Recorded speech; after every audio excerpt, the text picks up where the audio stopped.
बीडच्या मस्साजोगचे सरपंच संतोष देशमुख यांच्या हत्या प्रकरणी 2 मोठ्या घडामोडी घडल्यात। संतोष देशमुखांची हत्या प्रकरणात चौकशी झालेल्या महिलेचा मृतदेह सापडल्याने खळबळ उडाली आहे। तर बीड कारागृहात असलेल्या वाल्मिक कराड आणि सुदर्शन घुलेला मारहाण झाल्याचं समोर आलंय। बघूया या संदर्भातला हा स्पेशल रिपोर्ट। जेव्हा संतोष देशमुख यांची हत्या झाली तेव्हा अनैतिक संबंधांचा खोटा आरोप केला जाणार होता।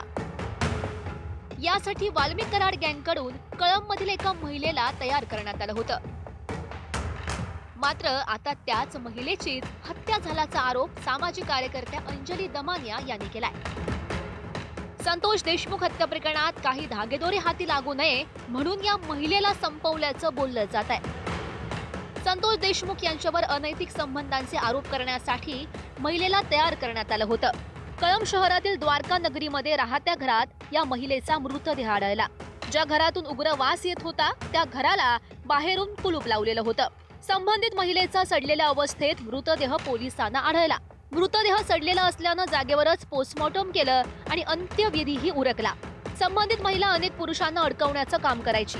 त्यासाठी ती मनीषा आकुसकर आडस, मनीषा बिडवे कळंब, मनीषा मनोज बियानी कळंब, मनीषा राम उपाडे अंबाजोगाई, मनीषा संजय गोंदवले रत्नागिरी या विविध नावांचा वापर करायची।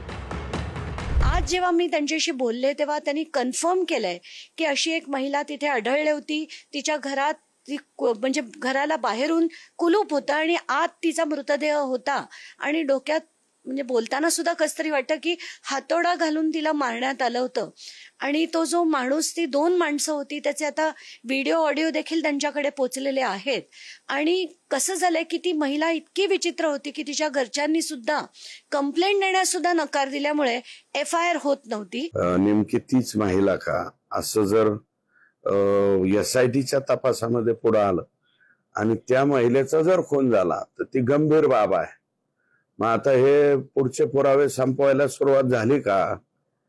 आता याच्यामध्ये आम्हाला संतोष देशमुखच्या खुनाच्या बाबतीमध्ये फार दिव्य आहे, मी ते कबूल करतो। आनंद आम्हाला त्या दिवशी वाटणार आहे की हे सगळे आरोपी फाशीला गेले पाहिजे।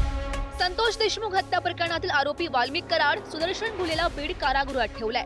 कारागृहात 2 गटांमध्ये झालेल्या वादात वाल्मिक कराड आणि सुदर्शन घुलेला मारहाण झाल्याचा दावा भाजप आमदार सुरेश धस यांनी केलाय। फरार आरोपी बबन गित्तेच्या टोळीनं कराडसह घुलेला झोडपल्याचं बोललं जात आहे। दरम्यान अंदर मारना या मरना सब कुछ माफ है अशी फेसबुक पोस्ट बबन गित्ते यांनी केली आहे।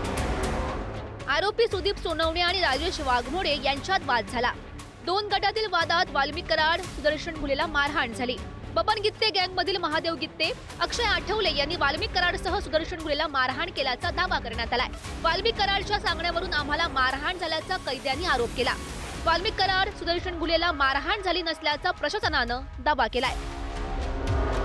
हे खरं आहे की हे जे आहे आका विरुद्ध बबन गित्ते या ज्या 2 टोळ्या आहेत परळीमधल्या, जे एकमेकाला संपविण्याची भाषा वापरणारे आहेत, या 2 टोळ्यामध्ये वाद झाल्याचं मला त्या ठिकाणी कळालंय। मारामारी फार मोठी झालेली नाही, थापडथोपडीची झाली। नंतर काहीतरी कर्मचारी वगैरे गेले आणि पण धावाधावी मात्र सगळ्यांचीच एकमेकावरती झालती। जेलमध्ये जे झालं ती फार मोठ्या प्रमाणात भांडणं जास्त झाली अशी माहिती मला मिळते आणि त्यात 1-2 चापट्या कराडला मारण्यात आल्या होत्या। पण मोठ्या प्रमाणात जी झाली ती आरडाओरडा आणि भांडणं झाली आणि ती 2 गटांमध्ये झाली।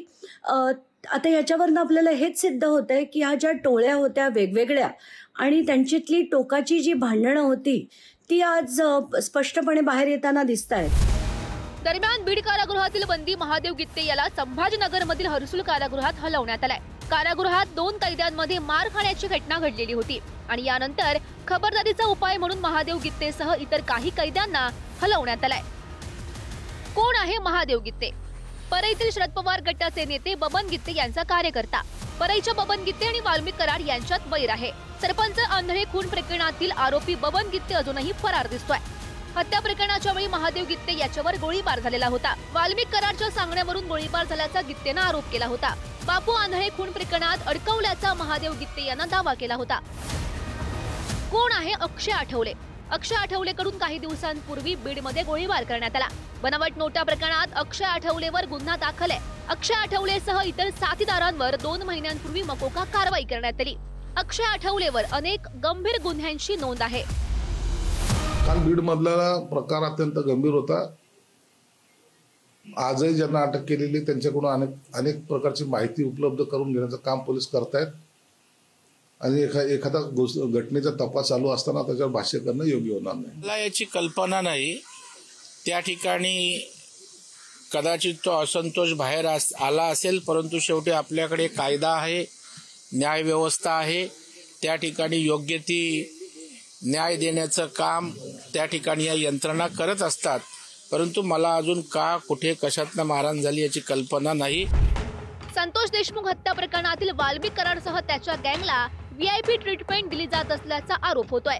आता कारागृहातील 2 गटातील वाद उफाळून आल्यानं महादेव गित्तेसह इतर कैद्यांना संभाजीनगरमधील कारागृहात हलवण्यात आलाय. त्यामुळे वाल्मिक कराडच्या गँगला कुणी मदत करतंय का असा प्रश्न उपस्थित होतोय.